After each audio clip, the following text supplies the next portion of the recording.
Hello, I'm Guy Kestevan, the Testaman, and this is my final ride review on the Zwift Ride indoor trainer bike. After Sarah and I have been riding it for the past 6 weeks. But before we go into the pros and cons of this new stationary bike from Zwift, if you could just press that subscription button down in the corner, or is it down that corner, whatever, you'll see it pop up, my little head icon, which I do need to change because he hasn't got a beard. Answers on a postcard please for new icon ideas. Press that, say a big thanks to my industry sponsors who are the reason you get to watch this for free, alongside my Patreon subscribers who pledge every month, and they get ad-free edits as a thank you, but most of all they know they're supporting the channel, which means a massive deal to how long I continue doing this. And to be honest, it's on the up at the moment, which is great news, but the more of you who jump on Patreon and subscribe, the better and bigger I can make this channel. Well, that's enough of the admin, so let's get back to me cruising round imaginary Harrogate on this stationary Zwift bike. Right, quick run through the specs. In the UK, this is a 1200 quid package, so that's bike and the Zwift Core trainer and Zwift Core cog that you get at the back, and that includes all sorts of other things like these Zwift Play controllers, the little bar mount here for your phone, and your snack tray here.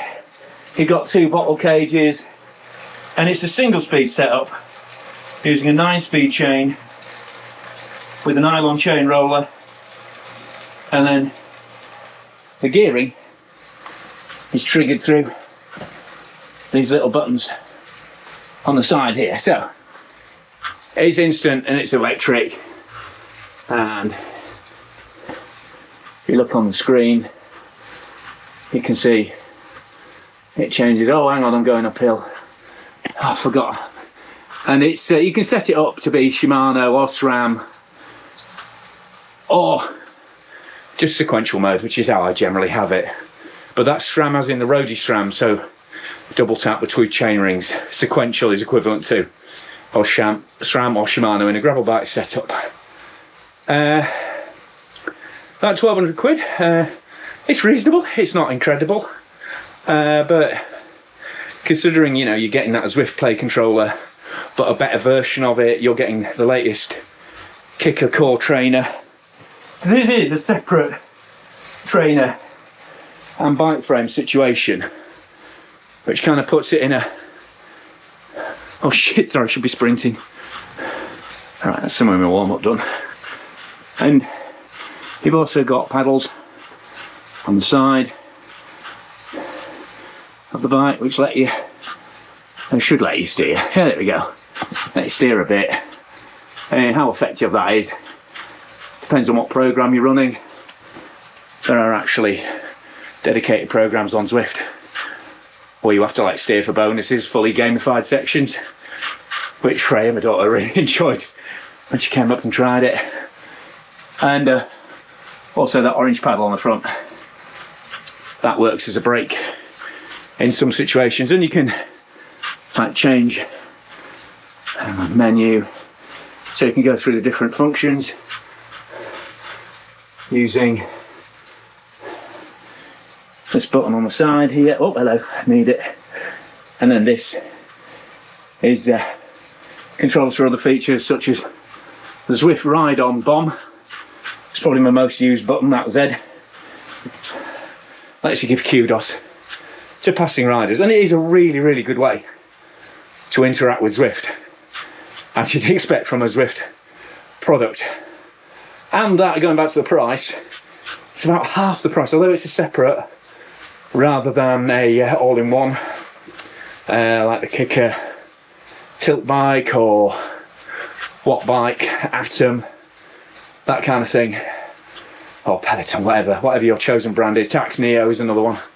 It's about half the price of that, and although this steel frame It's a bit basic and weighs in at 17 kilos. Again, turbo trainer weighs about 18 kilos, but you can split them apart easily for dragging about. You know, they've got that little chain hook on the back, you know. So you've got two, overall weight is about the same as one of those big smart bikes, that's what I'm trying to say. But it's a lot easier to split in half for transport. I wouldn't say it's portable by any stretch. It could certainly be a lot lighter if they're just using an alloy frame, so. But again, that adds costs, and so does things like the adjustable seat post, which I had a bit of a beef about on the assembly video. Make sure you watch the assembly video, by the way, for a full rundown and kind of the structural aspects of the bike. And also there's a first ride with Sarah on it as well, which will give you some sort of, you know, what to expect on your first ride. And it's definitely worth spending time working through all the different buttons and functions and things. In terms of actual physicality, that seat angle, it's actually okay. I measured it at 73 degrees. Looking at it, it looks further back, but 73, 74 degrees is about right for most road bikes, certainly. And you can always nudge the saddle forwards if you're a triathlete or you've got a more modern mountain bike to work with. What else? Chain noise is okay. I'd say below 70 cadence, 70 RPM definitely feels grindy. And make sure you put a lighter weight lube on than that transport grease that the chain comes with. Degreasing the chain, putting a decent lube on it. I put like PE's dry summer lube on. Big difference in how quiet and how clean and how easily the whole system runs. But I haven't got a massive amount of experience on turbo trains. I used to do them loads for Cycling Plus and Tri Plus, but kind of became uneconomical when it wasn't just a case of saying, you know, do they rumble or do they wobble? And they start producing the entire footsie index for themselves. But yeah, I mean, according to all the experts, noise resistance is kind of bang on. Although Sarah and I find it a bit heavy. And it is, you know, it's a static bike, there's no getting away. It's pretty solid. There's a little bit of movement on the single leg, but I haven't managed to overturn it, even sprinting hard. So, yeah, all of that is in order. But, you know, it's definitely, especially with that digital shifting, it's definitely a smart bike feel rather than a real bike feel once you're on it. Right, got 43 seconds to go before I properly turn myself inside out. So I better knuckle down and I'll see you in a few more minutes to chat a bit more. Okay, other things I need to tell you. Q factor is 150mm, so about 2mm wider than a standard road bike chain set, and actually a bit narrower than most mountain bike chain sets, so you needn't worry about your knees being splayed apart. And saddle, it's alright. In a broad, short, unisex way. I did actually change it to a specialised 3D printed saddle for longer sessions, but it's alright actually. You're sat on a very, very solid piece of steel, so you're bound to get a bit of vibration up your chuff. And saddle things is such a personal preference anyway. Same with the bars. I find them all a bit narrow. Sensor tape in hoods. Sarah's obviously got smaller hands, and she finds them fine. So I mean, and again, you can change bars and stuff like that if you really want to, and tape.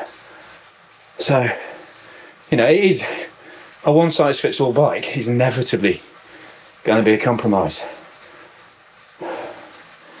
And they've kind of slapped this straight down the middle, and oh, that's okay, I guess. But the whole deal of just being able to grab that Allen key, normally sits under the frame, grab that Allen key and just stack height, saddle height, and reach really easily while the bike's, you know, always ready to go. That is a definite game changer. Not so much for me because I'm used to fighting bikes on and off turbo trainers, but compared to the faff of, you know, Sarah has no interest if my road bike's on the standard trainer, she's got no interest in fighting to get hers off, swapping front wheels around, hooking that chain around, all that jazz. Not interested. And to be honest, her road bike's now written off, because one of the times I put it on, I didn't put it on securely enough. It fell off because it's only a QR on the back. So now she's got a rather nice Boardman carbon fibre road bike with a massive great chunk out the chain state, which means it's written off for proper riding. So if you're stupid enough to do something like that, which isn't that hard, I certainly didn't plan on doing it, then this all-in-one, one-size-fits-all strategy really is a game-changing winner. And just things like the fact it's an open bottle cage, so the bottle just drops in and out. It's just that little bit easier than a conventional bottle cage on a conventional bike, and again just plays to the strengths of having a dedicated static bike. Although obviously it's a lot more expensive. If you've already got a static bike, you can sacrifice to stick on a Wahoo Kickr at the back, then you know you're paying a lot for that extra Zwift blade controller function. So you know, if you're tight and Yorkshire like I am, I can see that Sarah kind of wants to keep this because it's convenient for her, but it's going to have to be a difficult chat, because frankly I could do with a new computer to cope with all the video I'm hammering through at the moment. And you know, new Mac Mini or a Zwift Ride, we'll see. We'll see who wins. I have my suspicions, but from my tight Yorkshire point of view, the most economical way to ride Zwift and get your indoor training done is obviously an old bike on a standard trainer. Oh, getting overexcited again. Oh, 22 seconds to FTP. Wish me luck. And another advantage to using this bike, not your best bike, is that all that sweat goes into a solid steel frame, not into alloy cockpit, carbon stem, alloy bolts. I'm knackered, you know what I mean. Headsets, all that jazz. So that'll save you some money in the long run. I may have to take back my positive statement about that saddle, because just an hour in now and I'm numb as hell down there. Yeah, which doesn't, I mean, turbo trainers aren't great for that, but it's unusual. So be prepared to put your own saddle on there for extended periods, especially if you sat churning out the power. Oh, and also have your Allen key ready to tighten up the cranks if you do a lot of out the saddle work, because this has started really creaking.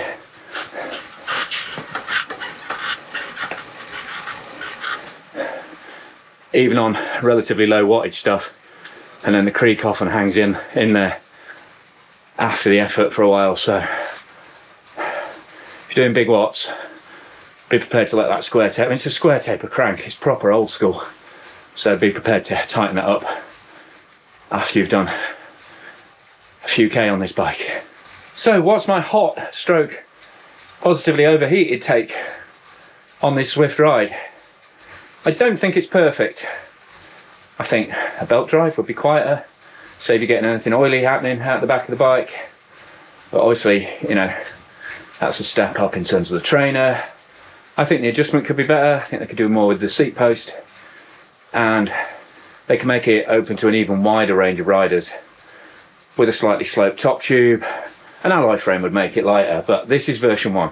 And things like, it's not integrated with the Zwift Climber thing, which actually raises the front of the bike up and down. And as someone who knows their numbers in centimetres, not in letters, then I think anyone who's set their saddle height scientifically will know just that kind of, you're this height, set your bike up like this, is very generic in terms of results. But this is a platform designed for home use and just getting people into the Zwift experience. Hang on, just give someone a ride on bomb to Norway while I do a little MVP explosion up the final drag out Harrogate. World Champs chat there, if you ever watched it. Oh, sorry, I'm a bit buffering. So yeah, it's not perfect, but it's a hell of a lot cheaper than a self-contained trainer. It is still more portable than a full-on smart bike. The fit is fine for most people, certainly bars, 170mm cranks, the Q factor's good. The Gamify controllers will probably work better for civilians. I would prefer a physical shift myself. Sarah thinks they're fine. Again, if you really want to track your pedalling, it'd be great to have left-right balance, but they've got to leave something for the smart bike. You know, that tilt bike and the other bike, climber bike, because they're like 2 or 3 times the price. So they can't give you everything in the entry-level package, and I appreciate that. And you know, it does look pretty sleek and slick, and the fact, you know, I can just push this to the back of the office, back it up in there, wheel my office chair in and work, and then all Sarah has to do when she wants to train, change the Zwift account, check her little smart card for sizing, and she's good to go. And that, I think that's got us both using it. I mean, I've used it more because I've been testing it, but I definitely have used it more because it's a lot more convenient than, I mean, the bikes. That's our 2 bikes out there hanging over the banisters in the way, and smart trainers tucked in that corner, so saves all that palaver. So if you've got the space to have it set up permanently, then brilliant, and there's a lot less maintenance in terms of it being, you know, a good solid 9-speed chain. It's just going to keep on cranking even if you leave it out in the garage for long periods of time. One thing I would say is, if you are going to invest 1,200 quid in an indoor trainer, there are some, you know, there are great training programs and stuff on Zwift, and, you know, all sorts of other software platforms, but I have to say my time on this has been massively made more valuable by having some coaching, proper personalised coaching lessons to have a tilt at. I'm not saying they haven't been horrible. It's quite interesting. I've just literally done my second FTP test after my first one, which I had to convince myself that there was a bit more drag in this system than the previous one. Probably I'm just getting old, because it was down from the old one, but it'd be interesting to see. I mean, I haven't by any means kept to the plan solely, but, you know, psychologically and physiologically, it's good to go, right, I'm doing something that's actually tailored to me. And it certainly felt like it was specifically designed to deliver the pain and the results. So big thanks to Craig Stevenson Coaching for putting me together a Training Peaks plan, which hopefully, I mean, we'll have to see when I clock off here and see what my FTP's reset to. Hopefully we've had some gains, but even if not, it really does make a difference having something that you, it does for me anyway. You might be self-motivated and you know, data driven enough to work it out yourself, but for me, having a coaching plan is definitely the best way to get the best out as a Zwift trainer. But apart from that, thanks very much to you guys for watching. Thanks to Zwift for lending me the trainer, and now I'll either get it boxed up to send back, or Mrs. K will convince me to keep it. Either way, I'll let you know in the comments. But one thing I do promise you, this is the last sweaty indoor video for a while, because it's not my natural environment. If you get a chance, always go outside and get those full mental health benefits, and get some nature break time, not just pedal time. Peace out, people.